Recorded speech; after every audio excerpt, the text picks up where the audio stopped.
Hello everyone, my self doctor A के सिंह। मैं आज स्टार्ट करने जा रहा हूँ आप लोग के लिए जो बीएससीबी ने जो मॉडल सेट पेपर दिया है 2024 के लिए इंटरमीडिएट 12th एग्जामिनेशन के लिए। उसने अपना एक मॉडल सेट पेपर दिया है। मॉडल सेट पेपर देने का पर्पस क्या होता है? पर्पस होता है कि आपका जो क्वेश्चंस आएंगे आपके एग्जामिनेशन में वो इस पैटर्न पे होंगे।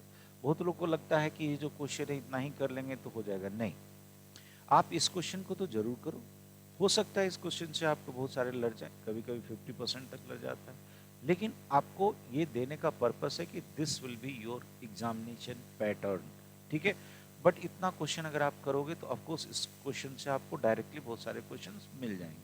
Okay, so let's start. चलिए, पहला क्वेश्चन जो आप ऑब्जेक्टिव का देखोगे, पहला कहता है, अब क्वेश्चन को ध्यान से देखना, कहता है इन NaCl crystal 1Na plus is surrounded by how many, ये क्लोराइड आयन होना चाहिए, क्लोरीन आयन लिख दिया, क्लोराइड आयन होना चाहिए। देखो, सबसे पहले याद रखना कि NaCl में जो स्ट्रक्चर होता है वो होता है FCC का। किसका? FCC का।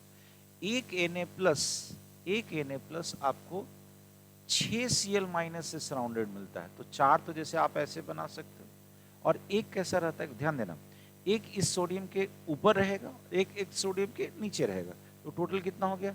एक सोडियम के चारों तरफ, ये 4 तो आपको दिखाई दिया, एक ऊपर है, इस सरफेस से ऊपर है, और एक इस सरफेस के अंदर है। टोटल कितना हो गया? 6। यानी यहाँ पे जो कोऑर्डिनेशन नंबर होता है वो 6:6 का रहता है। मतलब एक सोडियम 6 क्लोराइड आयन से सराउंडेड है और एक क्लोराइड आयन 6 सोडियम आयन से सराउंडेड है। ओके, चलिए, दैट्स क्लियर। नेक्स्ट क्वेश्चन पे आते हैं। नेक्स्ट क्वेश्चन कहता है मेरा कि जो एक ज्योमेट्री ऑफ मैच बॉक्स मांगा है, कि एक मैच बॉक्स का ज्योमेट्री कैसा होगा। तो पहले ज्योमेट्री को समझने की कोशिश करो। देखो, माचिस का जो डब्बा देखते हो, घर में जो माचिस की जो डिब्बी देखते हो, उसमें क्या देखोगे? ना लंबाई सेम रहता है, ना चौड़ाई सेम रहता है, ना ऊंचाई सेम रहता है, मतलब सब डिफरेंट डिफरेंट रहता है। तो लंबाई, चौड़ाई, ऊंचाई, मतलब A is not equal to B and B is not equal to C. But इसमें जो कोई भी एंगल है, ये वाला कैसा है? परपेंडिकुलर। कैसा है जी? एक दूसरे पे परपेंडिकुलर, यानी alpha is equal to beta equal to gamma equal to 90 degree. तो तीनों एंगल 90 डिग्री है और तीनों साइड सेम नहीं है। This is the property of orthorhombic. ये किसका प्रॉपर्टी है? ऑर्थोरोम्बिक। That's clear. तो थोड़ा सा कंसेप्ट को ध्यान दोगे, बड़ा अच्छा से है, ये सब ट्रिक पे सजाए हुए हैं। अगर बाय द वे आपको जानना होगा तो आप को मैं अलग से एक वीडियो बना दूंगा। लिमिट। चलिए, नेक्स्ट क्वेश्चन की तरफ आते हैं। बोलता है कि number of octahedral voids in close packing of n sphere. समझना मेरी बात को, क्वेश्चन क्या कहना चाह रहा है कि अगर by the way n number of atoms रहे, कहाँ पे? In sphere. तो ये स्फीयर में अगर एन नंबर ऑफ एटम के पैकिंग से वो जो स्फीयर बना, तो क्या होगा? सुनना, जब एटम्स को बीच में डालोगे तो कहीं कहीं गड्ढा बच जाता है, बीच में जो जगह बच जाता है, स्पेस बच जाता है, उसको कहते हैं वॉइड्स। क्या कहते हैं? वॉइड्स। जैसे बॉल रखोगे तो बॉल के बीच में क्या रह जाएगा? गड्ढा। जो जगह खाली रह जाता है, that is called voids. Voids दो तरह के होते हैं, एक कहलाता है ऑक्टाहेड्रल वॉइड्स, एक कहलाता है ऑक्टाहेड्रल वॉइड्स, और दूसरा कहलाता है मेरा टेट्राहेड्रल वॉइड्स। टेट्राहेड्रल वॉइड्स, इसको समझना आप। कहता है कि अगर एन नंबर ऑफ एटम से अगर स्फीयर बना हुआ है तो ऑक्टाहेड्रल वॉइड्स एन ही होगा और टेट्राहेड्रल वॉइड्स 2n होगा। जैसे मान लो अगर 100 एटम से बनाया तो ऑक्टाहेड्रल वॉइड्स भी कितना होगा? 100, और टेट्राहेड्रल कितना हो जाएगा? 200। तो इस क्वेश्चन से आपको 2 क्वेश्चन मिल गया कि एक टेट्राहेड्रल वाला भी याद कर लो, जस्ट डबल, जितना एटम है उसका डबल। तो यहाँ पे n नंबर से मांगा था आपका ऑक्टाहेड्रल वॉइड्स, तो आंसर कौन सा हो जाएगा? n। That's clear. चलिए, नेक्स्ट क्वेश्चन की तरफ चलते हैं। नेक्स्ट कहता है which of the following types of defect caused by decrease in density. इसको याद रखना, होता क्या है कि स्कॉट की डिफेक्ट में डेंसिटी घट जाता है। ये आयनिक क्रिस्टल में होता क्या है कि जितना Na प्लस भागेगा उतना ही Cl माइनस क्रिस्टल को लेके हटेगा। क्यों? क्योंकि इलेक्ट्रिकल न्यूट्रलिटी को मेंटेन रखना होता है। तो अगर Na प्लस भागा तो उसके साथ साथ कौन भागेगा? Cl minus. तो अगर नंबर ऑफ एटम्स अगर किसी क्रिस्टल में घट जाएगा तो उसका डेंसिटी क्या होगा? घट जाएगा। कौन सा डिफेक्ट? स्कॉट की। कौन सा डिफेक्ट? स्कॉट की। सुनते जाना, ये भी बता देता हूँ। फ्रैंकल और इंटरस्टिशियल में डेंसिटी आपका सेम रहता है। और ये जो एफ सेंटर है, एफ सेंटर एक जर्मन वर्ड है, इसका मतलब होता है फारबेन जेंटर, that is its meaning is colour centre. तो याद रखना कम से कम इतना ऑब्जेक्टिव पकड़ने के लिए, F centre is correlated with colour centre, F centre is correlated with colour centre. It is clear? यानी डेंसिटी किस में घटता है? स्कॉटकी में। फ्रैंकल इंटरस्टेशन में डेंसिटी घटता नहीं है। एफ सेंटर किससे रिलेटेड है? कलर सेंटर से। ओके, चलिए नेक्स्ट क्वेश्चन की तरफ बढ़ते हैं।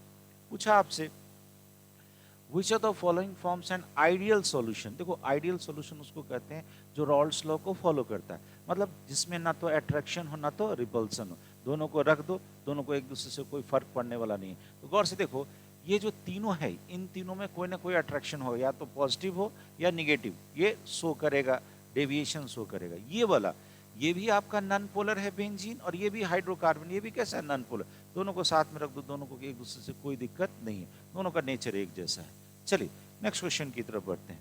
नेक्स्ट क्वेश्चन कहता है कि the normality of 0.1 molar 0.1 molar S3PO4। सुनना, S3PO4 की वैलेंसी होती है 3। S3PO की वैलेंसी कितनी? वैलेंसी ऑफ S3PO4 होता है मेरा 3। इस चीज को समझना आप। जैसे हम एक ट्रिक सिखाते हैं, नेम। हमने नॉर्मलिटी और मोलारिटी के बीच एक ट्रिक बनाया है, नेम। कैसे याद रहेगा? n पहले तो n that is equal to, और मोलारिटी बाद में है तो m, और e से होता है इक्विवेलेंट वेट। इक्विवेलेंट वेट निकालने में सबसे इंपॉर्टेंट चीज होता है वैलेंसी फैक्टर। तो याद कैसे रहेगा? Name n equal to molarity into valency factor. देखो तो यहाँ पे आपको क्या दे रखा था? Molarity that is 0.1 into valency factor, इसका मैंने कितना बताया? 3। तो कितना हो जाएगा? 0.3। यहाँ पे दो चीज और याद रखना, ये जो फॉस्फोरिक एसिड है, एसिड ऑफ फास्फोरस जो है, ऑक्सी एसिड ऑफ फास्फोरस, ये 3 तरह का होता है। जो जनरली 3 तरह का होता तो बहुत सारा है, बट जो आप लोग के सिलेबस में मेनली देखने को मिलता है S3PO3, और एक मिलेगा S3PO2। यहाँ देखना, और से देखना, थोड़ा सा मैं कलर बदल लेता हूँ। यहाँ देखो, जैसे S3PO4 में वैलेंसी फैक्टर कितना? 3। S3PO3 में याद रखना 2, और S3PO2 में याद रखना 1। जबकि सब जगह हाइड्रोजन 3 ही है, लेकिन यहाँ से 3 हाइड्रोजन निकलेगा, यहाँ से 2 ही निकलेगा, यहाँ से 1 निकलेगा। तो इसको याद रखिएगा, थोड़ा सा बड़ा इंटरेस्टिंग है, ऑब्जेक्टिव में बहुत बार पूछता है, बड़ा important question. This is phosphoric acid, this is phosphorous acid, this is hypophosphorous acid. ठीक है, फॉस्फोरिक में 3, फॉस्फोरस एसिड में 2, और हाइपोफॉस्फोरस एसिड का वैलेंसी फैक्टर कितना होता है? 1। That's clear? आगे की ओर बढ़े, चलिए।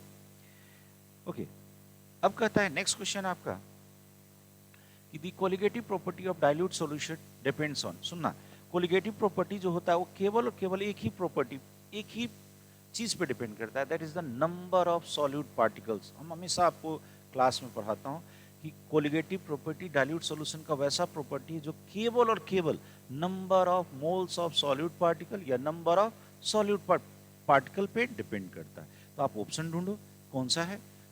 Number of solute particles, the number of particles of solute. That's clear? चलो नेक्स्ट क्वेश्चन की तरफ बढ़ते हैं। नेक्स्ट क्वेश्चन कहता है कि at 25 degree centigrade the osmotic pressure of following would be maximum। किसका osmotic pressure सबसे ज्यादा होगा? देखो, osmotic pressure बराबर होता है पाई बराबर CRT। सी क्या होता है? कंसंट्रेशन। तो इसको हम ऐसे लिख सकते हैं N/V इंटू RT। अभी हमने बताया ये भी है एक तरह का कोलिगेटिव प्रॉपर्टी। तो कोलिगेटिव प्रॉपर्टी किस पे डिपेंड करेगा? Number of moles of solute particle. तो ढूंढो number of moles of solute particle. ये टूटेगा तो 2 और 1 3 मोल मिलेगा, ये टूटेगा तो 2 मोल मिलेगा। ये चूंकि आपका ये जो है ये कोवैलेंट होता है, टूटेगा नहीं, एक ही रहेगा। बताओ, सबसे ज्यादा नंबर ऑफ मोल्स यहाँ मिला, कैसे? ये कैसे टूटेगा? कैल्शियम पर 2+ और 2Cl-। टोटल कितना मोल दिखाई दे रहा है? 3। तो ये सही होगा, जिसका मोल ज्यादा उसका कोलिगेटिव प्रॉपर्टी ज्यादा। That's clear? ओके, चलिए नेक्स्ट क्वेश्चन की तरफ बढ़ें। कहता है, ये बड़ा अच्छा खूबसूरत क्वेश्चन है आपका।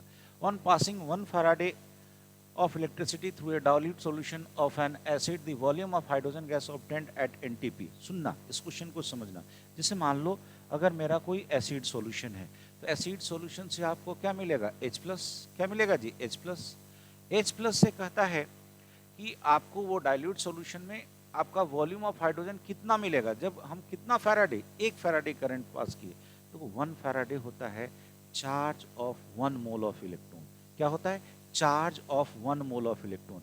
यानी यहाँ पर अगर आप 1 इलेक्ट्रॉन दोगे तो ये H ½ H2 में जाएगा, ये कहाँ जाएगा जी, हाफ H2 गैस में, सिंपल है।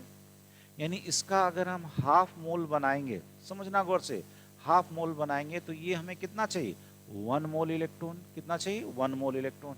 1 मोल इलेक्ट्रॉन के लिए जो इलेक्ट्रिसिटी रिक्वायर्ड है दैट इज कॉल्ड 1 फैराडे। यानी 1 मोल इलेक्ट्रॉन पे जो भी चार्ज होता है वो कितना फैराडे, 1 फैराडे। तो आपको क्वेश्चन में क्या कहा, 1 फैराडे अगर हम करंट पास करेंगे तो कितना हाइड्रोजन गैस मिला, हाफ मोल। आपको पता होगा 1 मोल का वॉल्यूम एनटीपी या एसटीपी पे कितना, 22.4। तो हाफ मोल का कितना हो जाएगा, हाफ इंटू 22.4 लीटर, यानी 11.2 लीटर इसका आंसर होगा। कहाँ पे, एनटीपी या एसटीपी पे।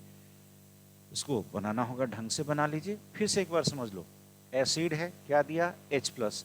1 इलेक्ट्रॉन दोगे कहाँ जाएगा, हाफ H2 गैस में। वो इलेक्ट्रॉन जैसे ही गेन करेगा हाफ H2 गैस में चला गया। कहने का मतलब क्या है, अगर इसका आधा मोल बनेगा तो इलेक्ट्रॉन कितना चाहिए, 1 मोल इलेक्ट्रॉन। 1 मोल इलेक्ट्रॉन पे जो चार्ज होता है कितने के बराबर, 1 फैराडे। यानी हमने 1 फैराडे सप्लाई किया तो हमें क्या मिला, half mole of hydrogen gas. 1 mole hydrogen gas का वॉल्यूम कितना होता है, 22.4, तो हाफ का कितना हो गया, 11.2। आई थिंक ये बड़े अच्छे से क्लियर हो गया होगा। चलिए, ये बड़ा अच्छा खूबसूरत क्वेश्चन है।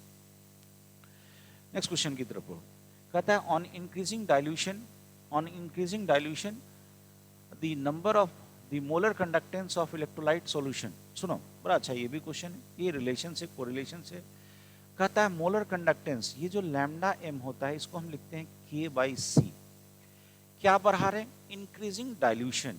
सुनना, डाइल्यूशन बढ़ाने से आप वॉल्यूम ऑफ सॉल्वेंट क्या कर रहे हो, बढ़ा रहे। जैसे पानी डाले जा रहे हैं, पानी डाले जा रहे हैं, तो क्या हो रहा है, उसका वॉल्यूम बढ़ता जा रहा है। तो डाइल्यूशन बढ़ाने से वॉल्यूम बढ़ा। किसी का भी वॉल्यूम बढ़ाओगे तो कंसंट्रेशन क्या होगा, घटेगा। इसको अपनी भाषा में समझो, पानी डाल दोगे, अगर चीनी पानी का घोल है उसमें ढेर सारा पानी डाल दोगे तो चीनी की मिठास क्या हो जाएगी, कम। तो कंसंट्रेशन कम हो गया। यहाँ देखो, कंसंट्रेशन कम हो जाएगा तो ये मोलर कंडक्टिविटी क्या होगी, बढ़ेगी। तो साफ दिख रहा है कि वैल्यू ऑफ जो मोलर कंडक्टिविटी है, ये जो लैम्डा m का वैल्यू है, ये क्या होगा, बढ़ेगा। इसमें एक बड़ा इंटरेस्टिंग चीज याद रखना कि एट इनफाइनाइट डाइल्यूशन, इसको याद रखो, इनफाइनाइट डाइल्यूशन पे कंसंट्रेशन टेंड्स टू क्या होता है, 0। और जब कंसंट्रेशन 0 हो जाएगा तो यही लैम्डा m को ऐसे लिखते हैं, लैम्डा m इनफाइनाइट। क्या लिखते हैं, lambda m infinite. And this is called limiting molar conductivity. कहाँ पे, इनफाइनाइट डाइल्यूशन पे। तो यहाँ क्या मिला था, डाइल्यूशन बढ़ाने से मोलर कंडक्टिविटी का वैल्यू क्या होता है, बढ़ता है। डाइल्यूशन कहाँ ले जाओ, इनफाइनाइट पे, तो यही कहलाता है इनफाइनाइट डाइल्यूशन पे मोलर कंडक्टिविटी है, इसका नाम है लिमिटिंग मोलर कंडक्टिविटी। तो ये भी एक अच्छा आपको ऑब्जेक्टिव मिल गया। चलिए नेक्स्ट क्वेश्चन की तरफ बढ़ते हैं। नेक्स्ट क्वेश्चन कहता है आपका कि standard oxidation potential of N electrode इतना दे रखा है, ठीक है, कुछ एक है किसी भी इलेक्ट्रोड का। पूछा इसका रिडक्शन इलेक्ट्रोड कितना होता है। सुनना, बड़े अच्छे से मैं बताता हूँ। ऑक्सीडेशन वाला दिया है और रिडक्शन का निकालना है तो बस साइन को अपोजिट कर दो। यहाँ कैसा साइन था, प्लस, तो प्लस वाले को माइनस में बदल दो। आंसर ढूंढो, कौन सा है, सी।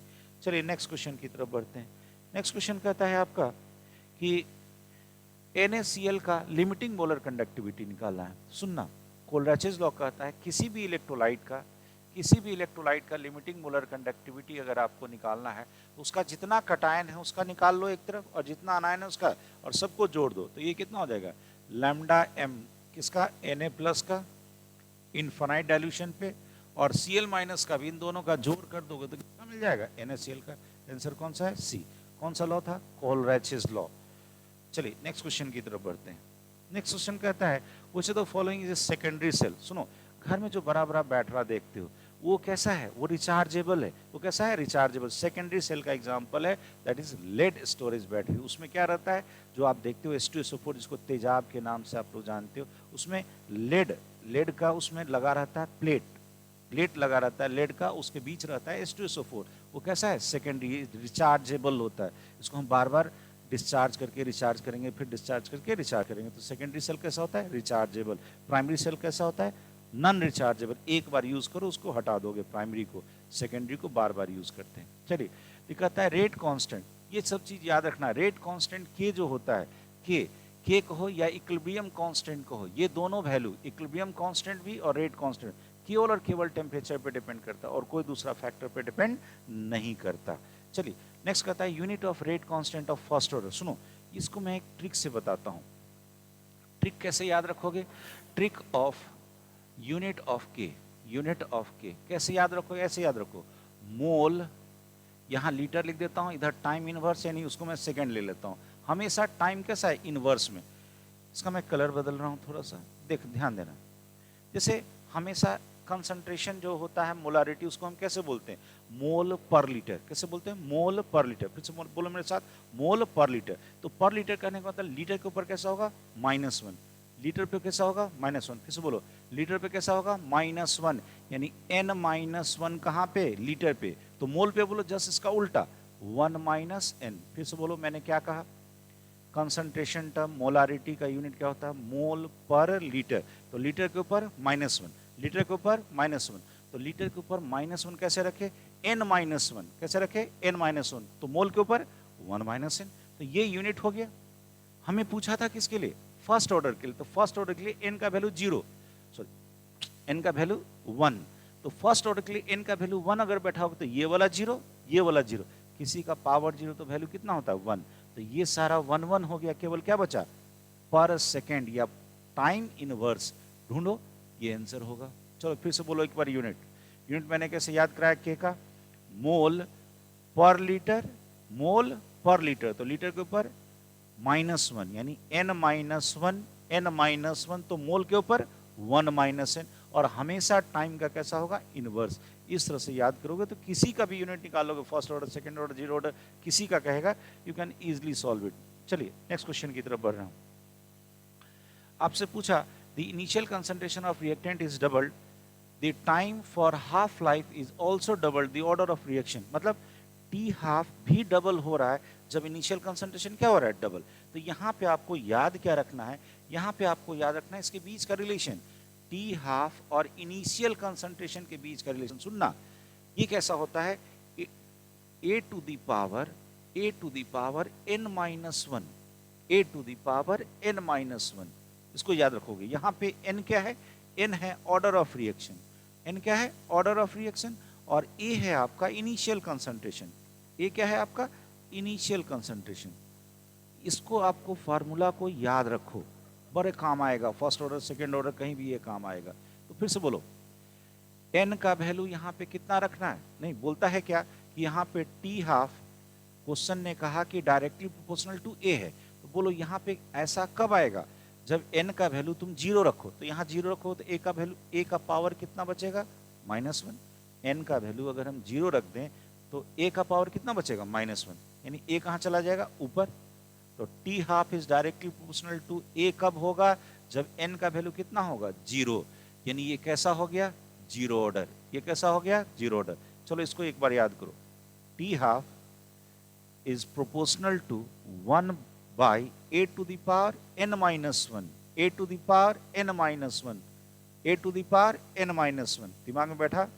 वैसे ही जैसे पीछे सिखाए थे, पर लीटर, पर लीटर नीचे भी है और पावर में कितना है? -1। नीचे भी है और पावर में कितना है? -1। इस तरह से थोड़ा सा अपने आप को, माइंड को थोड़ा ट्रेंड करने की कोशिश करो, याद हो जाएगा। लिख लिख के याद करो, बड़े अच्छे से आपका क्लियर होगा।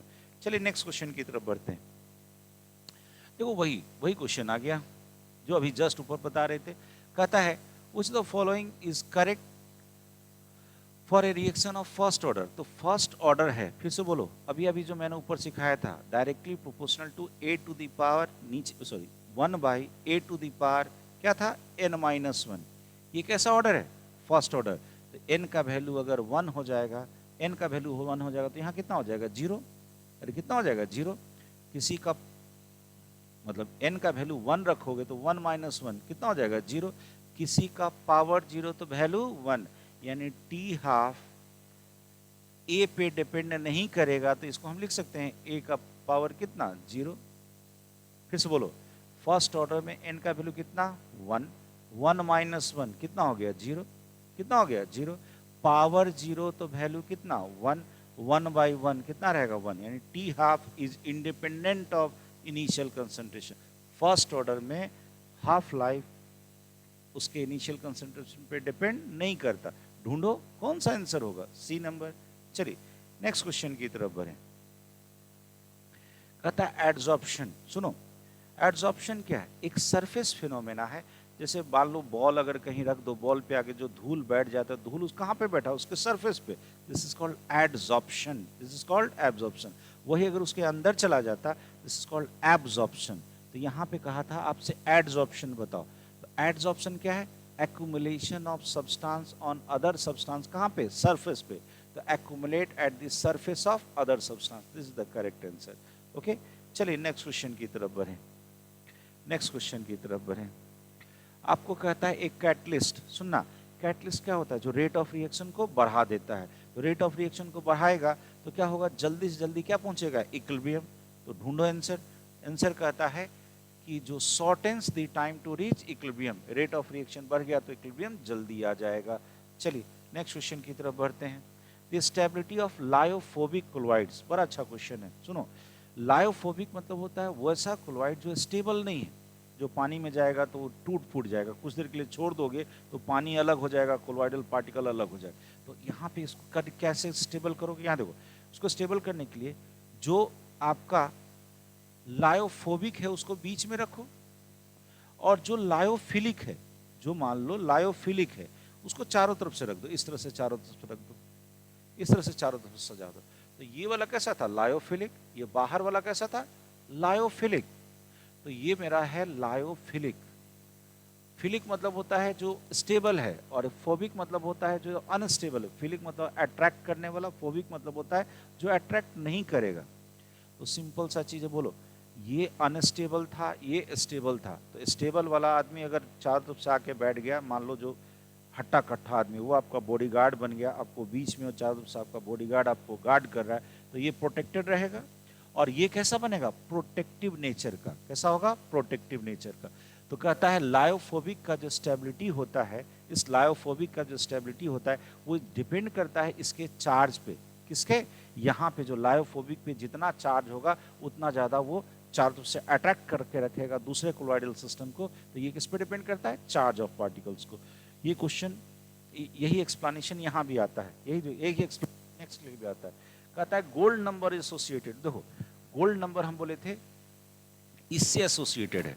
इसको हमने अभी अभी क्या कहा था? Protective chlorides.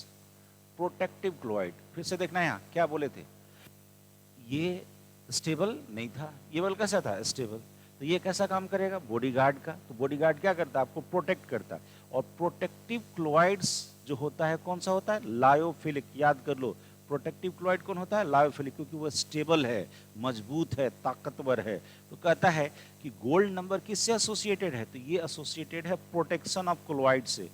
Protection of chloride से, प्रोटेक्शन ऑफ क्लोराइड से। तो बोलो, प्रोटेक्टिव क्लोराइड्स आपका कौन बना? लायोफिलिक। तो याद रखिएगा, लायोफिलिक का यहाँ नाम लिख लीजिएगा, this is called protective chlorides. फिर से बोलो, ये दोनों क्वेश्चन मैं फिर से करा दे रहा हूँ। क्या पूछा? स्टेबिलिटी ऑफ लायोफिलिक, लायोफोबिक, यानी जो स्टेबल नहीं है। कैसे स्टेबल होगा? स्टेबल करने के लिए क्या करेगा? जैसे अभी हम ही को बॉडीगार्ड रखना होगा तो हमको पैसा खर्चा करना होगा, तो इसको भी तो कुछ ना कुछ करना होगा। कैसे करेगा? अपने चारों तरफ चार्ज ले आता है ताकि वो दूसरे को अट्रैक्ट करके रख सके और खुद स्टेबल हो सके। तो पहला चीज किस पे डिपेंड किया? इसकी स्टेबिलिटी, चार्ज पे। दूसरा कहता है कि गोल्ड नंबर किससे एसोसिएटेड है? सुनना, गोल्ड नंबर किससे एसोसिएटेड है? प्रोटेक्शन ऑफ क्लोराइड से। गोल्ड नंबर जिसका ज्यादा होता है उसका प्रोटेक्टिव पावर कम होता है, इनवर्स का रिलेशन है। तो गोल्ड नंबर बस दिमाग में रखना किससे कोरिलेटेड है? प्रोटेक्शन से। प्रोटेक्शन कौन करेगा? लायोफिलिक। क्यों? ये मजबूत है, ताकतवर है। तो ये किसका करेगा? लायोफोबिक का। तो लायोफिलिक कैसा बना? Protective chlorides. तो इसका गोल्ड नंबर कैसा होगा? कम होगा। बहुत सारा चीज एक साथ बता दिए। तो यहाँ पे लायोफिलिक क्लोराइड्स को क्या कहते हैं? Protective chlorides. ये दोनों क्वेश्चन एक साथ क्लियर हो गया। चलिए नेक्स्ट क्वेश्चन की तरफ बढ़ते हैं। नेक्स्ट क्वेश्चन की तरफ बढ़ते हैं। कहता है सल्फाइड और आर जनरली कंसंट्रेटेड बाय। देखो, साफ सुथरा करना है हमें, और जो एस्ट जो निकल के आता है माइंड से उसको आपको साफ सुथरा करना है। कहता है कि कौन सा और है? वो सल्फाइड और है। तो सल्फाइड और को अगर आपको साफ सुथरा करना है तो एकदम याद रखिएगा, जो प्रोसेस आता है that is called flotation process. सुन लेना, थोड़ा सा बता देता हूँ। इसमें पाइन ऑयल यूज किया जाता है, जिसके साथ ये जो सल्फाइड और होता है झाग बनाता है, यानी फ्रोथ बनाता है।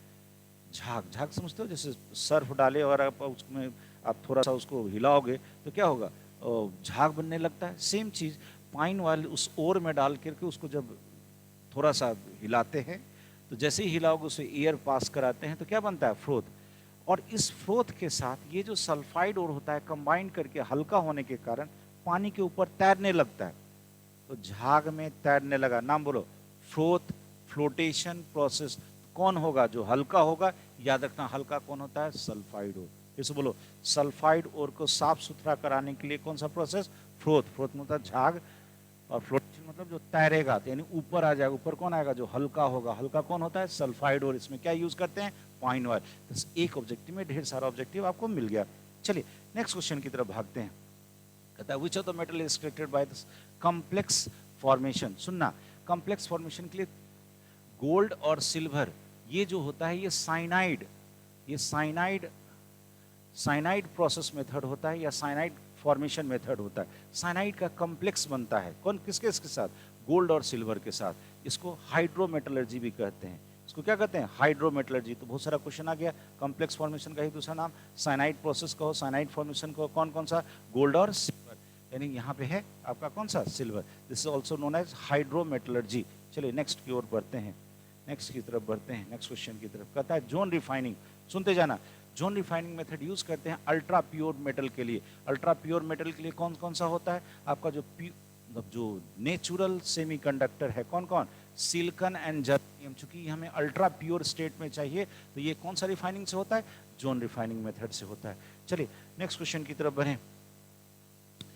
कहता है during the extraction of iron this slag produce. सुनो, आयरन जब खदान से निकलता है उसको साफ सुथरा भी कर लेते हैं तो भी उसमें छुपा रहता है बालू, यानी सैंड, सिलिका जिसको कहते हैं। तो इसको कहते हैं हम लोग गैंग या मैट्रिक्स। अपनी भाषा में प्रोनाउंसिएशन करोगे गंगू। नेक्स्ट कहता है इसको हटाने के लिए जो हम इसमें जो सब्सटेंस डालते हैं दिस इज कॉल्ड फ्लक्स। जो केमिकल सब्सटेंस डालते हैं फ्लक्स। कैसे डालते हैं, सुनो, ये एसिडिक होगा तो ये कैसे डालोगे, बेसिक एसिड बेस रिएक्शन होगा। ये दोनों मिलकर के एक हल्का यानी लाइटर नेचर का बना लेता है। This is calcium silicate, calcium silicate, इसको कहते हैं स्लैग। तो ये टर्म याद रखना, ये नहीं याद रहता है, कैसे याद रहेगा, ऐसे याद रखोगे, GFS, GFS, ट्रिक बोलो, GFS। गैंग किससे रिएक्ट किया, फ्लक्स के, तो क्या बना, स्लैग। और जब हम आयरन का एक्सट्रैक्शन करते हैं तो स्लैग क्या बनता है, कैल्शियम सिलिकेट। कौन बना जी, calcium silicate. D number answer सही है। GFS बहुत याद रहता है, आप लोग अभी जिस जनरेशन में हो बहुत अच्छे से समझते हो। GF, गैंग, फ्लक्स, जब रिएक्ट किया क्या बना, स्लैग। Okay leave it. चलो नेक्स्ट क्वेश्चन की तरफ बढ़ते हैं। बोलता है which are the following oxide of nitrogen paramagnetic. बड़ा अच्छा क्वेश्चन है जी। इसमें आपका NO2 होगा, कैसे समझना। नाइट्रोजन का एटॉमिक नंबर 7, कैसे लिखते हैं, 2 और 5। वैलेंस इलेक्ट्रॉन कितना है, 5। वैलेंस इलेक्ट्रॉन कितना, 5। NO2 का स्ट्रक्चर देखोगे तो NO2 ऐसे रहता है। 2 इलेक्ट्रॉन कहाँ चला गया, इसके कोवैलेंट बॉन्ड में, और 2 इलेक्ट्रॉन जो है ये इसके साथ एक ऑक्सीजन के साथ कोऑर्डिनेट बॉन्ड में रहता है। फिर से बोलो, 2 इधर 2 इधर, टोटल था कितना, 5। एक जो बच गया, एक ये जो बच गया, यही है मेरा ऑड इलेक्ट्रॉन। ये क्या है जी मेरा, दिस इज ऑड इलेक्ट्रॉन। और कहीं भी एक अगर रहेगा तो ये कैसा होगा, पैरामैग्नेटिक। एक अनपेयर्ड इलेक्ट्रॉन रहने के कारण कोई भी सब्सटेंस कैसा बन जाता है, पैरामैग्नेटिक। अब देखो ये स्टेबल कैसे होता है, यहां देखना, ये था मेरा NO2, एक बगल से भी आ जाता है NO2, एक बगल से भी ले आओ NO2, ठीक है। और होगा क्या कि चूंकि यहाँ पे एक इलेक्ट्रॉन था, यहाँ पे एक इलेक्ट्रॉन था, दोनों मिलके बॉन्ड बना लेगा। देखो तो ये क्या बन गया, N2O4, यानी क्या बन गया, this is the dimer, this is the dimer of NO2। जब ये डाइमर फॉर्मेशन करता है तो ये स्टेबल हो जाता है और डाईमैग्नेटिक हो जाता है। कैसा हो गया जी, स्टेबल एंड डाईमैग्नेटिक। शुरू में कैसा था, NO2 मेरा कैसा था, ऑड इलेक्ट्रॉन के कारण, फिर से बोलो, NO2 कैसा था, ऑड इलेक्ट्रॉन के कारण पैरामैग्नेटिक। जैसे ही वो एक एक इलेक्ट्रॉन 2 NO2 का आके मिला तो क्या बन गया, बॉन्ड। और जब ये बॉन्ड का फॉर्मेशन हो गया तो अब कैसा हो गया, स्टेबल और डायमैग्नेटिक। कौन सा, N2O4, किसका डाइमर है, NO2 का। चलिए नेक्स्ट क्वेश्चन, बड़ा अच्छा क्वेश्चन है, ये सब क्वेश्चन कॉम्पिटिटिव एग्जामिनेशन के लायक है। नेक्स्ट क्वेश्चन कहता है the oxidation state of phosphorus. आपको पता है कि phosphorus belongs to group number 15। 5A कहोगे तो मैक्सिमम ऑक्सीडेशन स्टेट होगा मैक्सिमम ऑक्सीडेशन स्टेट फास्फोरस का ग्रुप नंबर के बराबर यानी +5। और जब मिनिमम ऑक्सीडेशन स्टेट की बात करोगे तो याद रखना नॉन मेटल में होता है ग्रुप नंबर -8 यानी 5 - 8 कितना होगा -3। यानी इसका ऑक्सीडेशन स्टेट फिर से बोलो, नॉन मेटल का minimum oxidation state group number -8, group number Roman presentation वाला लेते हैं, और मैक्सिमम कितना ग्रुप नंबर। तो फास्फोरस का ग्रुप नंबर कितना होता है 5A। So this is maximum कितना 5, मिनिमम कितना -3। चलिए आंसर ढूंढ लीजिए जो भी होगा। चलो नेक्स्ट क्वेश्चन की तरफ बढ़ते हैं। पूछता है कि which of the following oxide is most acidic, most acidic oxide. देखो एक ग्रुप वही 15 की बात करोगे, नाइट्रोजन, फास्फोरस, आर्सेनिक, एंटीमनी और बिस्मथ, एंटीमनी और बिस्मथ। यहाँ देखो नीचे से ऊपर जाते हैं तो नॉन मेटालिक कैरेक्टर, कौन सा कैरेक्टर नॉन मेटालिक कैरेक्टर बढ़ता है। बोलो नॉन मेटल का ऑक्साइड एसिडिक और मेटल का oxide basic.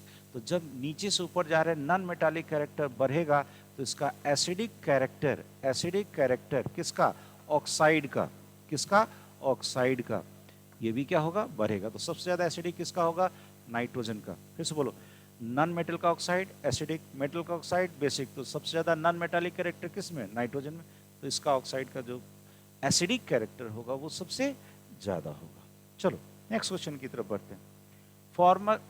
Formic acid reacts with concentrated H2SO4। सुनना फॉर्मिक एसिड का फॉर्मूला देखो HCOOH। इसको अगर हम कंसंट्रेटेड H2SO4 के साथ डाल दें, देखो ये जो होता है कंसंट्रेटेड H2SO4 ये डिहाइड्रेटिंग एजेंट होता है, मतलब कहीं से पानी निकाल देगा। यहाँ से पानी निकाल लो, तो अगर आप पानी निकालोगे तो यहाँ देखो H और O निकाल दो, बचा क्या CO, यानी कार्बन मोनोऑक्साइड बना देगा। कहाँ से फॉर्मिक एसिड से, कौन कंसंट्रेटेड H2SO4। कैसे वहाँ से पानी निकाल फेंका यानी CO। चलिए नेक्स्ट क्वेश्चन की तरफ बढ़ें। सल्फर मॉलिक्यूल, यहाँ देखो सल्फर मॉलिक्यूल S8 के फॉर्म में एग्जिस्ट करता है, फास्फोरस P4 के फॉर्म में होता है, तो सल्फर का फॉर्मूला क्या हो जाएगा ऑक्टा एटॉमिक, सॉरी। चलिए नेक्स्ट क्वेश्चन की तरफ बढ़ते हैं। नेक्स्ट क्वेश्चन की तरफ बढ़ते हैं। कॉपर का आपको मांगा है कि इसका इलेक्ट्रॉनिक कन्फिगरेशन कैसा होगा, बताओ। कॉपर का एटॉमिक नंबर होता है कितना 29। बोलो मेरे साथ 1s2 2s2 2p6, यहाँ तक 10। 2p6 के बाद 3s2 3p6 4s2, यहाँ तक होता है 20। मेरे पास बचा कितना 9, तो यहाँ कितना होना चाहिए 3d9। कितना होना चाहिए 3d9। लेकिन गौर से देखो हमने आपको कभी बताया है, अगर यार जो नहीं जानते हो याद रखना, जनरली एक इलेक्ट्रॉन का ट्रांसफर होता है। जनरली कितने का, एक का, फॉर स्टेबिलिटी, फॉर स्टेबिलिटी। यहाँ पे अभी ये जो पार्शियली फिल्ड है, अगर इसके पास एक इलेक्ट्रॉन की कमी है, एक ब्लॉक में एक आध जगह 2 इलेक्ट्रॉन का ट्रांसफर होता है, दैट्स वो एक्सेप्शनल केस है, उसको रहने दो।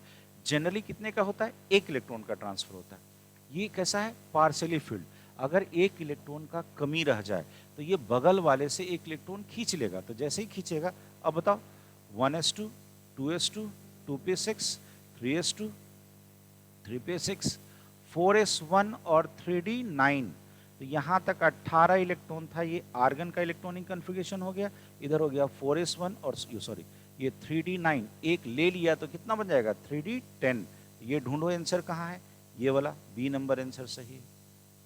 फिर से सुनना, क्रोमियम और कॉपर में, क्रोमियम में हाफ फिल्ड बनेगा, और जब ये इस तरह का स्टेट में चल जाएगा तो ये कैसा हो जाएगा फुल फिल्ड। और फुल फिल्ड मोस्ट स्टेबल कैसा होता है, मोस्ट स्टेबल बनने के लिए अफकोर्स अगर तुम उस मुहाने तक पहुंच जाओ कि अब तुमको थोड़ा सा अगर मदद मिल जाए तो क्या करोगे, जल्दी से जल्दी किसी से मदद लेना चाहोगे। तो ये भी बेचारा 9 था, अगर इसको कहीं से एक मिल जाता तो क्या बन जाता मोस्ट स्टेबल, तो बगल से एक ले लेता है और इस स्टेट में चला जाता है। ये 2 जगह होता है, क्रोमियम में हाफ फील्ड और कॉपर में फुल फील्ड के लिए होता है।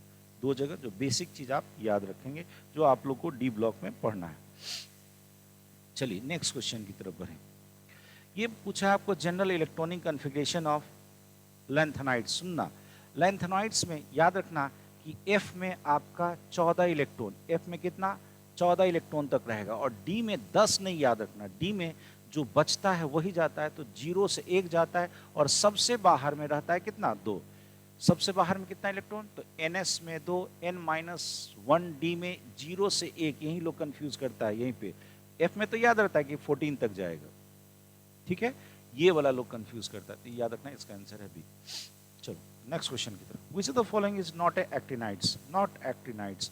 सुनना, ये थोड़ा सा रटने का है, ये थोड़ा सा रटने का है, ये इसका भी ट्रिक है, इसमें याद रखना terbium is not a actinides, this is lanthanides, this is lanthanides.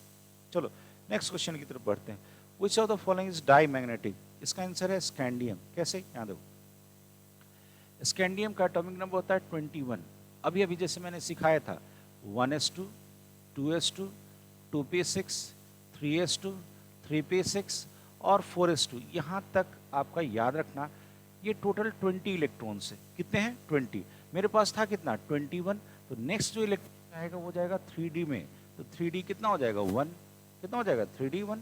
अब बताओ ये जो 3d 1 हो गया, तो यहाँ से आपको कहाँ ले जाना है, स्कैंडियम 3+ में, तो आप 3 इलेक्ट्रॉन निकाल दो। स्कैंडियम 3+ जब बनाओगे तो 3 इलेक्ट्रॉन निकालोगे, 1s2, 2s2, 2p6, 3s1, sorry 3s2, 3p6, 3 electron निकालना है। तो बाहर से सबसे पहले 2 ये निकलेगा, एक ये निकलेगा, क्या हो गया, 4s0, 3d0। तो गौर से तो यहाँ से यहाँ तक सब कैसा है, पेयर्ड। जब इलेक्ट्रॉन पेयर्ड कंडीशन में रहता है उसको कहते हैं डायमैग्नेटिक। एक भी इलेक्ट्रॉन अगर अकेला रहता है उसको कहते हैं अनपेयर्ड इलेक्ट्रॉन, तब वो बनता है पैरामेग्नेटिक। क्या इसमें कहीं अनपेयर्ड है, नहीं है, तो दिस इज डायमैग्नेटिक। चलिए नेक्स्ट क्वेश्चन की तरफ बढ़ते हैं, नेक्स्ट क्वेश्चन की तरफ बढ़ते हैं। The number of unpaired electrons in iron के 2+ स्टेट में मांगा है। बोलो आयरन का एटॉमिक नंबर कितना, 26। वैसे ही जैसे भी सिखाया 1s2, 2s2, 2p6, 3s2, 3p6, 4s2, यहाँ तक 20 और 3d 20, यहाँ 26 था तो 3d 6। यहाँ से 2 इलेक्ट्रॉन निकालना है, निकालो। Fe2+ आयन बनेगा, 1s2, 2s2, 2p6, 3s2, 3p6, 2 electron कौन, ये वाला निकलेगा। लोग कंफ्यूज कर जाता है, सर यहाँ से क्यों नहीं। देखो ये एनर्जी के बेसिस पे है। कभी भी आपके घर में अगर चोर घुसेगा तो आपको सबसे पहले पहला दरवाजा पे आएगा, तो इलेक्ट्रॉन भी कहाँ निकालोगे, सबसे बाहरी कक्षा से। कहाँ से निकालोगे, सबसे बाहरी कक्षा से। तो सबसे आउटर मोस्ट सेल ये वाला है ना, 4th, ये वाला 4th, ये तो 3rd ही है। ये सब छोटा छोटा चीज का ध्यान रखिए। तो 4s0 और 3d 6। तो देखो तो बाहर में कितना d, आप घर होता है, d में कितना घर होता है, 5। आपको यहाँ पे 6 इलेक्ट्रॉन लिखना है, 1, 2, 3, 4, 5 और 6 इलेक्ट्रॉन हमने बैठा दिया। देखो तो यहाँ पे अनपेयर्ड इलेक्ट्रॉन कितना है, 4। यही ढूंढना था, तो 4 अनपेयर्ड इलेक्ट्रॉन होगा। नंबर ऑफ अनपेयर्ड इलेक्ट्रॉन कितना है, 4। क्लियर है जी। चलो नेक्स्ट क्वेश्चन की तरफ बढ़ते हैं। नेक्स्ट क्वेश्चन कहता है कि ऑक्सीडेशन नंबर ऑफ आयरन इसमें मांगा है। सुनो, सबको पता होगा कि जो पोटासियम होता है ग्रुप 1 का है, तो इसका जो ऑक्सीडेशन स्टेट होता है +1। आयरन का कितना, पोटासियम का कितना बोले, +1, तो 3 × +1। आयरन का निकालना है, मान लो x। एक साइनाइड का होता है -1, तो 6 × -1। क्या इस पे टोटल चार्ज है, नहीं है, तो सबका चार्ज 0। फिर से बोलो, ध्यान देना। पोटासियम का कितना होता है, +1, 3 था, 3 से मल्टीप्लाई करती है, हो गया। आयरन का निकालना है, क्या मान लिए, x। एक साइनाइड का कितना होता है, -1, 6 था, 6 × -1। सबका जोर इस पूरे कंपाउंड पे चार्ज के बराबर। तो इस कंपाउंड पे कोई चार्ज है नहीं, तो सबका जोर कितना हो गया, 0। That's okay. अब इसको निकाल लो, x बराबर आ जाएगा आपका +3। क्लियर है। चलो जी 3। नेक्स्ट कहता है ऑल लिगेंड्स। सुना है, जितना भी लिगेंड होता है सब लेविस बेस होता है। लिगेंड क्या करता था, आपका, आप मान लो सेंटर पे हो तो सेंट्रल एटम हो, आपका जो पड़ोसी है जो आपको मदद कर रहा है, यानी जो लिगेंड है वो लोन पेयर इलेक्ट्रॉन देता है किसको, सेंट्रल मेटल को। तो लिगेंड क्या करता है, सेंट्रल जो भी मेटल रहे उसको क्या करता है, इलेक्ट्रॉन देता है। तो देने वाला, इलेक्ट्रॉन देने वाले को कहते हैं लेविस बेस, और लोन पेयर इलेक्ट्रॉन लेने वाले को कहते हैं लेविस एसिड। तो all ligands are Lewis base. चलो नेक्स्ट क्वेश्चन की तरफ बढ़ते हैं। पूछा है स्ट्रक्चर ऑफ इसका क्या होगा। तो ये बड़ा इंटरेस्टिंग क्वेश्चन है। जब इसको बनाओगे तो जैसे अभी ऑक्सीडेशन स्टेट निकाला था तो निकेल का आ जाएगा +2। कितना आ जाएगा? +2। यहाँ देखो निकेल का हम जो ट्रिक याद कराते हैं, फिर कोई नहीं, तो फिर से कौन? आयरन। आयरन कितना होता है? 26। कोबाल्ट का 27, निकेल का 28। 28 है और यहाँ पे 2 प्लस है, तो क्या हमने सिखाया है? 1s2 2s2 2p6 3s2 3p6 4s। यहाँ देखो होना चाहिए था 4s2, पहले लिख देता हूँ 3d8, लेकिन गौर से देख यहाँ से 2 इलेक्ट्रॉन हमने हटा दिया, यहाँ से ये वाला इलेक्ट्रॉन हटा दो, यहाँ कितना हो जाएगा? 0। कितना हो जाएगा? 0। गौर से देखो तो यहाँ पे जो कॉन्फ़िगरेशन है वो कुछ ऐसा है। ये डी वाला 5 घर जिसमें 8 इलेक्ट्रॉन है, 1 2 3 4 5 6 7 और 8। ये 4s मेरा खाली, ये 3d है, ये 4s खाली है और इसके आगे 4p भी खाली होगा। ठीक है, बोलो ये साइनाइड कितना आ रहा है? 4। कितना साइनाइड आ रहा है? 4। साइनाइड कैसा होता है? Strong ligand. कैसा होता है? Strong ligand. वो धक्का देगा और जितना भी अनपेयर्ड इलेक्ट्रॉन है उसको पेयर करेगा। तो यहाँ जैसे ही पेयर्ड होगा, यहाँ ध्यान रखना, जैसे ही ये पेयर्ड होगा तो 8 इलेक्ट्रॉन को पेयर करोगे तो 4 घर में भर जाएगा। फिर से बोलो, 8 इलेक्ट्रॉन को पेयर करेंगे तो 4 घर में भर गया, तो 3d का 1 खाली हो गया। ये था मेरा 4s, ये था मेरा 4p। अब बोलो जी, मेरे पास साइनाइड है कितना? 4। कितना साइनाइड है? 4। 4 घर ढूंढो, 1 2 3 और 4। बोलो इसका hybridisation 1d 1s 2p, DsP2। और DsP2 का शेप होता है स्क्वायर प्लेनर। क्या होता है जी? Square planar. थोड़ा सा बनाइए, थोड़ा सा ढंग से बनाइए, हम आपको ढेर सारा नोट्स में बनवाए हैं। चलिए ये कौन सा होगा जी? Square planar. क्लियर है ये चीज? क्या किए फिर से देख लो, निकेल 2+ का स्टेट लिखे, 3d8, 4s खाली है, 4p खाली। ये डिसाइड करो कि आपका कौन सा लिगेंड है। याद रखना CO कार्बन मोनोऑक्साइड और CN साइनाइड, ये ही दो जो है ये स्ट्रॉन्ग लिगेंड होता है। तो ये दो जो स्ट्रॉन्ग लिगेंड है, स्ट्रॉन्ग लिगेंड क्या करेगा? अनपेयर्ड को धक्का देके पेयर करेगा। तो धक्का देके जब पेयर किया, खाली किया 1d और 4 घर चाहिए था तो 1s और 2p, 1d 1s 2p, तो क्या बन गया? DsP2 shape square planar. चलो आगे की ओर बढ़ते हैं, नेक्स्ट क्वेश्चन की तरफ बढ़ रहे हैं। विटामिन B12 का नाम ही होता है साइनोकोबालामीन। साइनोकोबालामीन, तो ये कौन सा हो गया? कोबाल्ट। कौन सा होगा जी? इसमें कोबाल्ट होगा। नेक्स्ट क्वेश्चन की तरफ बढ़ते हैं। पूछा है कि जीरो डाइपोल मोमेंट किसका होगा। देखो नेट डाइपोल मोमेंट से डिसाइड होता है कि वो पोलर है या ना पोलर है। तो यहाँ वही पूछा है कि नेट जीरो किसका होगा। यहाँ देखो कोई भी अगर सिमेट्रिकल स्ट्रक्चर है, सिमेट्रिकल और साइड एटम सेम होना चाहिए, तो जितना ये खींचेगा ये खींचेगा ये खींचेगा ये इधर खींचेगा, नेट रिजल्टेंट क्या हो जाएगा? जीरो। सिमेट्रिकल मॉलिक्यूल में जीरो, तो ये किस में है? CCl4 में। यही कारण है CCl4 आपका कार्बन टेट्राक्लोराइड, ये जो होता है इसका जो आपका जो एक्वस फॉर्म होता है, नॉन पोलर सॉल्वेंट होता है। क्या होता है? Non polar solvent. चलिए आगे की ओर बढ़ें। नेक्स्ट क्वेश्चन कहता है आपका कि which of the following gem dihalide. सुनना, थोड़ा सा सुनना। जेम मतलब होता है सेम कार्बन एटम पर, और विस मतलब होता है आसपास के कार्बन एटम पर।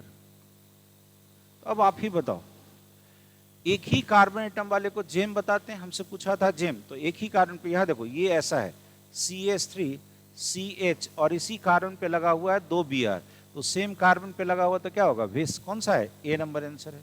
थोड़ा सा कहता है टर्म्स वगैरह क्लियर है ना, तो ये सब बड़ा चीज आसान है। चलिए नेक्स्ट क्वेश्चन की तरफ बढ़ते हैं। Which the following chloroform, from which of the following chloroform is form. सुनना, ये अच्छा क्वेश्चन है, याद रखना। सोडियम हाइपोक्लोराइड NaOCl और इसको आइसोप्रोपाइल अल्कोहल के साथ, ये this is called isopropyl alcohol, ये है सोडियम हाइपोक्लोराइड। इसके साथ जब ट्रीट कराते हैं तो आपका बनता है CHCl3 क्लोरोफॉर्म। तो ढूंढो इसका नाम, अब लिख सकते हो इसका यूपीएससी नेम लिख के बता। 1 2 3 दूसरे पोजीशन पे OH है, नाम क्या पड़ेगा? प्रोपेन 2 ओल, यानी सोडियम हाइपोक्लोराइड को किसके साथ? प्रोपेन 2 ओल या आइसोप्रोपाइल अल्कोहल के साथ ट्रीट करते हैं तो क्या बनता है मेरा? क्लोरोफॉर्म। चलिए नेक्स्ट क्वेश्चन की तरफ बढ़ते हैं। Alkyl halide is used for the preparation of which of the following? सुनना, अल्केन है, अल्कीन है, अल्कोहल, यहां all of the above answer होगा। कैसे? समझना आप। होता क्या है कि जैसे मान लो हम एक अल्काइल हैलाइड ऐसा लेते हैं CH3 CH2 और यहां हम Cl लगा दिए, ठीक है। अगर आप इसको sodium in presence of ether के साथ ट्रीट कर दोगे, याद करो वुड्स रिएक्शन क्या होगा?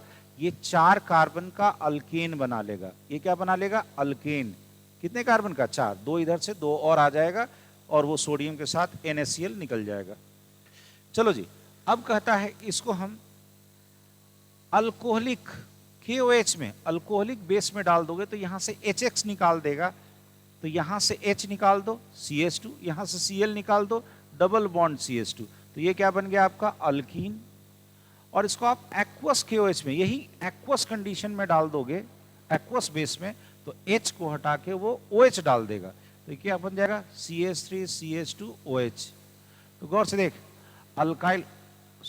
अल्काइल हैलाइड से हमने ये तीनों चीज बना दिया, अल्केन भी, अल्कीन भी और अल्कोहल भी, ये तीनों चीज हमने बना दिया। तो कहता है all of the above alkyl halide से इट कैन बी प्रिपेयर्ड। चलो नेक्स्ट क्वेश्चन की तरफ बढ़े। पूछा है सेकेंडरी अल्कोहल किसको कहते हैं? सुनना एक मिनट थोड़ा सा। जैसे 1 डिग्री 2 डिग्री 3 डिग्री कार्बन समझते होगे, यहां देखो, जैसे मान लो वैसा कार्बन, ये वाला कार्बन जो है, ये एक कार्बन जुड़ा हो तो इसको बोलते हैं 1 डिग्री, ये वाला कार्बन जो 2 कार्बन जुड़ा हो तो इसको बोलते हैं 2 डिग्री, ये वाला कार्बन 3 कार्बन जुड़ा हो तो इसको कहते हैं 3 डिग्री, ये वाला कार्बन 4 कार्बन से जुड़ा हुआ तो इसको कहते हैं 4 डिग्री। सिंपल सा चीज है। अब ढूंढो जिसमें OH ऐसे कार्बन जुड़ा हो, जो 2 अलग अलग कार्बन जुड़ा हो, उसको क्या बोलोगे? 2 डिग्री। तो जो 2 डिग्री कार्बन से जुड़ा होगा उसका क्या कहोगे? उसी को हम कहेंगे 2 डिग्री अल्कोहल। क्या कहेंगे? 2 डिग्री अल्कोहल। इस फेनोमेना को अगर समझते हो तो आसान है। चलो जी नेक्स्ट क्वेश्चन की तरफ बढ़ो। कहता है ग्रेन अल्कोहल। सुनो यहाँ, हम लोग जो खाना खाते हैं उसमें क्या पाया जाता है? मेनली माल्टोज, जिससे ग्लूकोज मिलता है। उसका जब हम फर्मेंटेशन करते हैं तो इथाइल अल्कोहल बनता है। क्या बनता है? Ethyl alcohol. तो इसलिए ग्रेन अल्कोहल इथाइल अल्कोहल का ही दूसरा नाम है। नेक्स्ट क्वेश्चन आइए। कहता है which of the following forms alkane on reaction with Grignard agent? सुनना थोड़ा सा इसको। तो ग्रिग्नार्ड एजेंट कहते हैं किसको है? RMGX को। हमें पता है मैग्नीशियम है, मेटल है, इलेक्ट्रोपॉजिटिव मेटल है, तो इसमें टेंडेंसी होगा इलेक्ट्रॉन देने का। तो जब ये इलेक्ट्रॉन देगा तो यहाँ प्लस और यहाँ क्या हो जाएगा? माइनस। इसको तुम किसी भी प्रोटॉन डोनर में डाल दो। अब ये प्रोटॉन डोनर में जैसे डालोगे वहां से H लेकर के बना देगा अल्केन। प्रोटॉन डोनर कौन कौन सा हो सकता है? पानी हो सकता है, एसिड हो सकता है, अल्कोहल हो सकता है। ढूंढो आंसर। आपका अल्कोहल दे रखा है तो A नंबर आंसर होगा। चलो नेक्स्ट क्वेश्चन की तरफ बढ़ते हैं। ये दिस इज, कहता है ये रिएक्शन कौन सा रिएक्शन है? सुनना, ये रिएक्शन है आपका रोजनमंड रिएक्शन। एक्चुअल में हुआ था क्या कि जब हम एसिड का रिडक्शन करते थे तो अल्कोहल बन जाता था, मेरा अल्डिहाइड नहीं बनता था। तो उसके लिए रोजनमंड ने स्पेशल एक रिएक्शन तैयार किया जिसमें उसने क्या किया? एसिड का डेरिवेटिव लिया और जब उसका रिडक्शन कराया तब हमें अल्डिहाइड मिला। डायरेक्ट एसिड से अल्डिहाइड नहीं बनता है, तो एसिड का क्या लेते हैं? डेरिवेटिव। जिस साइंटिस्ट ने डेवलप किया था उसका नाम था रोजनमंड, उसी के नाम पे रोजनमंड रिडक्शन। चलिए नेक्स्ट क्वेश्चन की तरफ बढ़ते हैं। कहता है अल्डिहाइड ऑन ऑक्सीडेशन विद, देखो इसमें एक सीक्वेंस आप याद रखोगे। 1 डिग्री अल्कोहल के ऑक्सीडेशन से, 1 डिग्री अल्कोहल के ऑक्सीडेशन से बनता है आपका एल्डिहाइड, और एल्डिहाइड के ऑक्सीडेशन से बनता है कार्बोक्सिलिक एसिड। तो ये सीक्वेंस याद रखना। तो आपको पूछा था यहाँ पे कि एल्डिहाइड के ऑक्सीडेशन से क्या बनेगा? तो एसिड बनेगा। क्लियर है? ये सीक्वेंस वगैरह बेसिक सीक्वेंस है, इसे भी याद रखिएगा। Which of the following does not gives Cannizzaro reaction? सुनना, वैसा एल्डिहाइड जिसमें अल्फा हाइड्रोजन एटम नहीं हो। क्या बोले? जिसमें अल्फा हाइड्रोजन एटम नहीं हो। तो नहीं होगा वो देगा आपका कैनिजारो रिएक्शन, तो इसका होगा एसिटल्डिहाइड। में नहीं देगा, नहीं देगा, तो यहां देखो इसमें है एसिटल्डिहाइड में अल्फा हाइड्रोजन एटम है, तो ये काइनेजारो रिएक्शन नहीं देगा, ये अल्डोल रिएक्शन देगा। ये कौन देगा? अल्डोल। अब अल्फा किसको कहते हैं? यहां देखो पहले एसिटल्डिहाइड को देखो, CH3C डबल बॉन्ड OH। ध्यान देना, ये क्या है मेरा फंक्शनल ग्रुप। क्या है? Functional group. फंक्शनल ग्रुप कहीं भी लगा रहे या कोई भी एक रिएक्टिव ग्रुप लगा रहे, उसके बगल वाले कार्बन को बोलते हैं अल्फा कार्बन। क्या बोलते हैं? Alpha carbon. उस पे जितना भी हाइड्रोजन होगा, all these are called alpha hydrogen atom. तो चूंकि इसमें अल्फा हाइड्रोजन एटम है, किसमें? एसिटल्डिहाइड में, तो याद रखना ये देता है अल्डोल रिएक्शन। ये क्या देता है? Aldol condensation reaction. Aldol condensation reaction. जिसमें अल्फा हाइड्रोजन एटम होता है वो क्या देता है? अल्डोल। जिसमें नहीं होता वो क्या देता है? कैनिजारो। तो क्वेश्चन पूछा था नहीं देगा कैनिजारो, तो ये वाला नहीं देगा, चूंकि इसमें क्या है? Alpha hydrogen atom. चलिए नेक्स्ट क्वेश्चन की तरफ बढ़े। कहता है यूरोट्रोपिन इज फाउंड बाय, ये चूंकि लॉन्ग क्वेश्चन में तो वहां पे हम बताएं, याद रखिएगा। यूरोट्रोपिन, फॉर्मल्डिहाइड को जब हम अमोनिया के साथ, किसको? फॉर्मल्डिहाइड को आप जब अमोनिया से ट्रीट कराइएगा तो आपका बनता है यूरोट्रोपिन, यानी आंसर कौन होगा? फॉर्मल्डिहाइड। हम आपको डिटेल से इसका सब्जेक्टिव में इसका हमें एक्सप्लेनेशन बताएं, ये सब्जेक्टिव में भी आपका क्वेश्चन है। चलिए नेक्स्ट क्वेश्चन की तरफ बढ़ते हैं।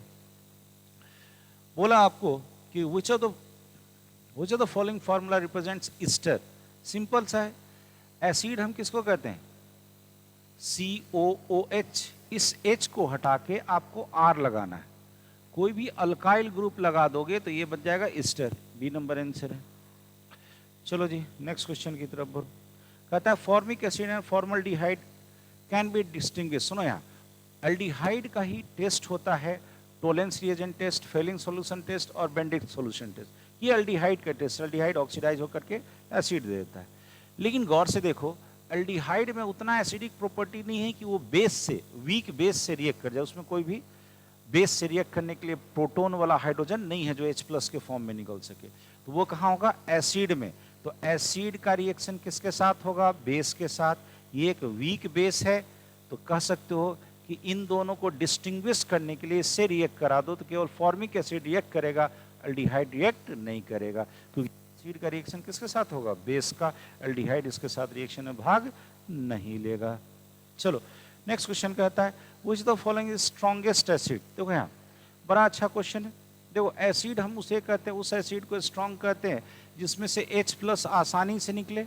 H+ जिसमें से ज्यादा निकलेगा वो क्या होगा? स्ट्रॉन्ग एसिड होगा। तो इसमें क्या करो, कोई भी इलेक्ट्रॉन विड्रॉइंग ग्रुप लगा दो, तो जितना ज्यादा इलेक्ट्रॉन विड्रॉइंग ग्रुप रहेगा उतना इलेक्ट्रॉन खींचेगा, तो ज्यादा से ज्यादा क्या निकलेगा? H+। इलेक्ट्रॉन खींचेगा तो H+ क्या होगा? ज्यादा निकलेगा। बोलो सबसे ज्यादा इलेक्ट्रॉन खींचने वाला यहाँ दिखाई दे रहा है, 3 क्लोरीन है। तो इलेक्ट्रॉन जितना ज्यादा -I इफेक्ट से खींचेगा, एसिडिक स्ट्रेंथ क्या होगा? ज्यादा होगा। चलो जी नेक्स्ट क्वेश्चन की तरफ बढ़ते हैं। कहता है which the following is strongest reducing agent. सुनना, यहाँ भी वही कंसेप्ट है। देखो जैसे मिथानोइक एसिड देखोगे, इथानोइक एसिड देखोगे और आप बेंजोइक एसिड को देखोगे, तो यहाँ बेंजीन है। क्या देखना? बेंजीन है। बेंजीन भी +N इफेक्ट शो करेगा, ये भी +I इफेक्ट शो करेगा। यहाँ पे कोई भी देने वाला नहीं है। तो स्ट्रॉन्ग एसिड कह लो या स्ट्रॉन्ग रिड्यूसिंग एजेंट कह लो, कौन हो जाएगा? एक कार्बन वाला, यानी कौन? मिथानोइक एसिड। फिर से बोलो, यहाँ भी इलेक्ट्रॉन देने वाला +I इफेक्ट, यहाँ रेजोनेंस से इलेक्ट्रॉन देने की कोशिश करता है तो +M, यहाँ पे कोई देने वाला नहीं है, तो ये स्ट्रॉन्ग एसिड होगा। तो स्ट्रॉन्ग एसिड होगा यानी इसमें रिड्यूसिंग कैरेक्टर भी क्या होगा? ज्यादा होगा। H+ ज्यादा देने वाला रिड्यूसिंग एजेंट। चलिए नेक्स्ट क्वेश्चन की तरफ बढ़ते हैं। कहता है by which of the following carboxylic acid can be directly reduce to alcohol. देखो एसिड को हमें अल्कोहल में लाना है, तो ऑफ कोर्स यहाँ पे स्ट्रॉन्गेस्ट रिड्यूसिंग एजेंट चाहिए, तो लिथियम एल्युमिनियम हाइड्राइड से ट्रीट करा दो, ये आपका स्ट्रॉन्ग रिड्यूसिंग एजेंट होता है। कैसा होता है जी? Strong reducing agent. तो आंसर हो जाएगा ए। क्वेश्चन की तरफ बढ़ते हैं। पूछता है कि which of the following is a secondary. देखो यहाँ नाइट्रोजन कितना बॉन्ड बनाता है? 3। अगर तीनों में हाइड्रोजन होगा तो इसे क्या बोलते हैं? अमोनिया। क्या बोलते हैं? अमोनिया। अब एक काम करो, यहाँ से हटा के एक R लगा दो, एक तरफ कार्बन लगेगा तो 1 डिग्री, दो तरफ कार्बन लगेगा तो ये क्या हो जाएगा 2 डिग्री। तो ढूंढो 2 डिग्री वाला कौन है, यहाँ डी नंबर आंसर है, डी नंबर आंसर है। चलिए छोटा छोटा चीज है, इसमें दम नहीं है, बट एक बार आप ढंग से कर जाइए। सुनिए molecular formula of methyl isocyanate, याद रखना ये जो गैस है भोपाल गैस स्ट्रेटजी में ये यही गैस निकला था, इसका फार्मूला होता है ये CH3NCO, इसका फार्मूला को देख लेना, CH3N, N 3 बॉन्ड बनाता है ऐसे, और कार्बन 4 बॉन्ड बनाता है, तो ये है CH3N डबल बॉन्ड C, फिर double bond O, methyl isocyanate, cyanide नहीं मिथाइल आइसोसाइनेट, आइसोसाइनेट है, NCO है, CNO नहीं है, ये नहीं है, NCO है, छोटा छोटा चीज याद रखिएगा। चलिए नेक्स्ट क्वेश्चन की तरफ बढ़ते हैं। बोलता है which of the following gives primary amino hydrolysis. सुनो यहाँ, ये जो साइनाइड होता है, याद रखना ये जो साइनाइड होता है ये दो तरह का हाइड्रोलाइसिस में जाता है, ये दो तरह का हाइड्रोलाइसिस में, एक पार्शियल और एक कंप्लीट। अगर कंप्लीट हाइड्रोलाइसिस में जाएगा तो एसिड बना देगा, और पार्शियल जाएगा तो यहाँ पे H जोड़ दो, तो CH2NH2। तो बोलो जी एमीन कब बना, पार्शियल हाइड्रोलाइसिस किसका, साइनाइड का, और कंप्लीट होगा तो क्या बनेगा, एसिड। ढूंढो आंसर। बोला था प्राइमरी एमीन कैसे बनेगा, तो अल्काइल साइनाइड से, RCN से, इसका करोगे तो ये बना देगा, इधर R जोड़ देना होगा। फिर से बोलो, साइनाइड का हाइड्रोलाइसिस से दो चीज बना सकते हैं, एक एमीन और दूसरा एसिड। पार्शियल करोगे तो एमीन, कंप्लीट करोगे तो एसिड। चलिए नेक्स्ट क्वेश्चन की तरफ बढ़ते हैं। Sorry, the hybridisation of amines. देखो सिंपल सी चीज है, एमीन की बात करोगे तो जैसे मान लो 1 डिग्री 2 डिग्री 3 डिग्री कोई भी रहेगा, ऐसा है। नाइट्रोजन जब 3 बॉन्ड बनाता है तो यहाँ एक लोन पेयर रहता है, तो 1 sigma 2 sigma 3 sigma 1 lone pair, चार हाइब्रिड ऑर्बिटल के लिए आपका हाइब्रिडेशन क्या होगा, sp3। चलिए जी sp3। अमोनिया या एमीन्स में पिरामिडल शेप होता है, टेट्राहेड्रल नहीं होता है, टेट्राहेड्रल ज्योमेट्री है, लेकिन जब शेप की बात करोगे तो एक लोन पेयर के कारण वो हो जाता है पिरामिडल। चलो नेक्स्ट क्वेश्चन की तरफ बढ़ें। सुक्रोज, सुना एक्चुअल सुक्रोज जो है ये जैसे फ्रूट्स जो होता है, फ्रूट्स वगैरह जो होता है, उस फ्रूट्स में ये जाके एक्यूमुलेट होता है। तो फ्रूट में जमने वाला दूसरा पार्ट याद रखो फ्रुक्टोज, क्या याद रखो फ्रुक्टोज। तो एक कॉमन है ग्लूकोज, तो एक ग्लूकोज हो गया, चूंकि ये फ्रूट वाला शुगर था तो दूसरा कंपोनेंट कौन होगा, फ्रुक्टोज। सुन ले आपके स्टैंडर्ड में 3 शुगर पढ़ना, सुक्रोज, एक ग्लूकोज प्लस फ्रुक्टोज, दूसरा माल्टोज जो हम खाना खाते हैं चावल रोटी, उसमें दोनों ग्लूकोज ग्लूकोज होता है। एक होता है लैक्टोज जो मिल्क में पाया जाता है, तो उसमें भी एक ग्लूकोज और एक गैलेक्टोज, तीनों का नाम बोलो। हम जो खाना खाए माल्टोज में दोनों ग्लूकोज, लैक्टोज में एक ग्लूकोज एक गैलेक्टोज, सुक्रोज में एक ग्लूकोज और एक फ्रुक्टोज। कैसे याद रहेगा, सुक्रोज कहाँ पाया जाता है, फल में, फल में फ्रूट्स में पाया जाने वाला ग्लूकोज कौन सा, फ्रुक्टोज। तो एक ग्लूकोज और दूसरा फ्रुक्टोज। चलिए नेक्स्ट क्वेश्चन की तरफ बढ़ते हैं। कहता है एस्कॉर्बिक एसिड, सुना यहाँ, ये विटामिन सी का केमिकल नाम है, तो ये एक विटामिन है, सी भी नहीं मांगा आपसे। चलिए नेक्स्ट क्वेश्चन की तरफ बढ़ें। कहता है which of the following is responsible for the heredity character of cell. देखो अनुवांशिक गुण समझ से जो फादर से सन में आए, ये जो प्रॉपर्टीज आता है उसको कैरी करने वाला जो पार्टिकल होता है वो कौन होता है, डीएनए। कहाँ पाया जाता है, क्रोमोजोम में। क्रोमोजोम कहाँ पाया जाता है, न्यूक्लियस के अंदर। ये सब बायोलॉजी वाले सब बड़े अच्छे से समझते हो, बट सब लोग को इतना जानना चाहिए कि ये 9 10 तक इतना चीज पढ़े हो गए। चलो जी, ये बायोमोलिक्यूल्स में ये चैप्टर है। नेक्स्ट क्वेश्चन की तरफ बढ़ते हैं। सोप, साबुन जो होता है, याद रखना फैटी एसिड प्लस ग्लिसरॉल होता है इसमें, फैटी एसिड प्लस ग्लिसरॉल। तो याद रखना साल्ट ऑफ फैटी एसिड और प्लस ग्लिसरॉल दोनों से मिलके क्या बनता है, सोप। नेक्स्ट क्वेश्चन की तरफ बढ़िए। कहता है which of the following is natural polymer. सुनो यहाँ, जो नेचर में ही पॉलीमर के फॉर्म में है, तो यहाँ पे ऑप्शन दे रखा है ये प्रोटीन। आपको पता है जो हम लोग जो खाना खाते हैं, हमारा जो बॉडी बिल्डिंग जिससे हुआ दैट इज प्रोटीन। प्रोटीन किससे बना होता है, अमाइनो एसिड से। उसमें कौन सा बॉन्ड पाया जाता है, पेप्टाइड बॉन्ड। कौन सा बॉन्ड, पेप्टाइड बॉन्ड। तो ये कौन है, अमाइनो एसिड। इसका मोनोमर कौन, अमाइनो एसिड, उससे मिलके क्या बनता है, पॉलीपेप्टाइड, जिसको क्या बोलते हैं, प्रोटीन्स। चलिए नेक्स्ट क्वेश्चन की तरफ बढ़ते हैं। कहता है एग्जाम्पल ऑफ कोपॉलीमर। सुनना, दो अलग अलग मोनोमर यूनिट जुड़ता है तो उसको कहते हैं कोपॉलीमर, और सेम अगर रहता है उसको कहते हैं होमोपॉलीमर। पॉलीमर दो तरह का, होमो और को। दो यूनिट अगर अलग अलग है तो दो अलग अलग यूनिट, ढेर सारा मिला वो हमसे मतलब नहीं, मतलब दो यूनिट जो है वो अलग अलग है, अब उसका ढेर सारा मॉलिक्यूल आके जुड़े उससे मतलब नहीं है। दो अलग अलग होगा तो को, और दो अगर सेम होगा तो होमोपॉलीमर। तो यहाँ कोपॉलीमर देखो, यहाँ देखो जितना भी पॉलीथीन टाइप का होगा, पॉलीथीन, ये सब जो पॉली टर्म जितना होगा, यानी इथीन ढेर सारा है यहाँ ये वाला जो है अक्राइमेट वो ढेर सारा है, यहाँ नाइलॉन 6 का भी ढेर सारा यूनिट लगा हुआ है। लेकिन यहाँ नाइलॉन 66 में दो चीज होता है, एक होता है एडिपिक एसिड, एक होता है एडिपिक एसिड और दूसरा होता है हेक्सामिथिलीन डायमीन, हेक्सामिथाइलिन डायमीन। ये दो स्ट्रक्चर होता है, तो दो अलग अलग यूनिट से मिलकर बना है, तो ये क्या होगा, कोपॉलीमर, कोपॉलीमर। और अगर सेम यूनिट से मिलकर तो होमोपॉलीमर, होमोपॉलीमर। चलो जी नेक्स्ट क्वेश्चन की तरफ बढ़ते हैं।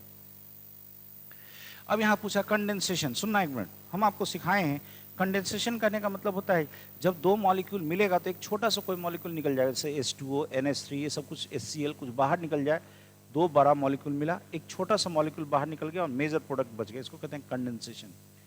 केवल जुड़ना, एडिशन, जुड़ने के क्रम में एक छोटा मॉलिक्यूल बाहर निकल गया, कंडेंसेशन। तो यहाँ देखो अभी अभी सिखाए थे, एसिड और एमीन मिलेगा तो अमाइड बॉन्ड बनेगा, वहां से H2O निकल जाता है, ये वाला वही वाला नाइलॉन 66, एडिपिक एसिड और हेक्सामिथिलीन डायमीन, तो ये वाला ये आपका कंडेंसेशन पॉलीमर है। चलो जी, कुछ द फॉलोइंग यूज है एंटीपायरेटिक, नाम सुनते जाना, एंटीपायरेटिक। एंटीपायरेटिक मतलब पायरो मतलब होता है हीट, हीट को कम करने वाला। आपको फीवर आ जाए तो कौन सा दवाई लेते हो, पैरासीटामोल, कौन सा दवाई लेते हो, पैरासीटामोल। ये क्या करता है, आपके बॉडी को टेम्परेचर को कम कर देता है।